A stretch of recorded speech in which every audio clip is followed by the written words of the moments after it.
You were the first female JAG officer. I was. And my paperwork sat, and I thought, well, it's because I'm naturalized. They had to do extra paperwork. And it was in part. And then I learned that my paperwork was completed and was sitting on a colonel's desk. So I guess I could have been a woman who says, oh, discrimination and all of that. But why? What I did was use my brains.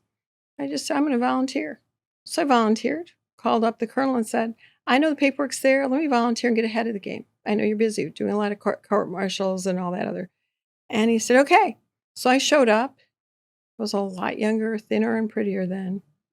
And I showed up in the tightest jeans I could fit into, that like Elvis painted jeans on, right? Got the picture. And my cowboy boots, because I've always been wearing cowboy boots. And a reasonable shirt. And I showed up, did my work. We were on the second floor of the building at that time. And about 10:30 is when everybody takes their little coffee break. So I went down knowing the general would be there and the colonels. And I just sort of sauntered in and took my time, hello. And I got my muffin and my coffee. And by the time I made it upstairs again, the colonel had the phone in his hand pointing between me and the phone and him.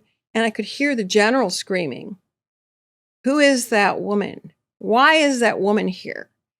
And he said, she's going to be one of us. Her paperwork's been approved.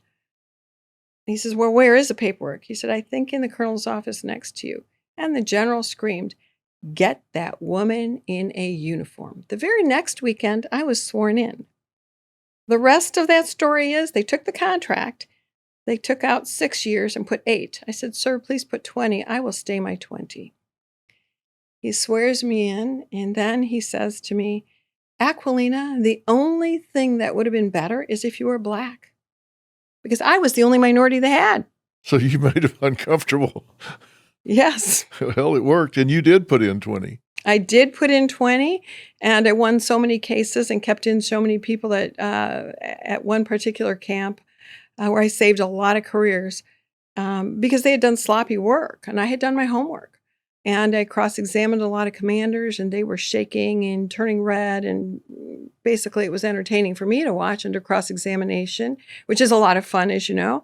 And I walked out of the building, and one of the commanders was walking around in circles and said, Aquilina, you're a Barracuda. And the name stuck. So I became the Barracuda. Yeah, but at least in uniform. That's right. And you know, I have to say, though, in regard to the military, I love the military. I know there's problems everywhere, but I always felt that when I was in that uniform, I wasn't a woman, I wasn't a man. I was simply a human being who was part of a finely tuned machine. And that is such a unique feeling as a woman. It's really the only time I felt that I wasn't wearing a label other than my rank. Yeah, that levels the playing field, doesn't it? Absolutely. It's an incredible feeling, very powerful.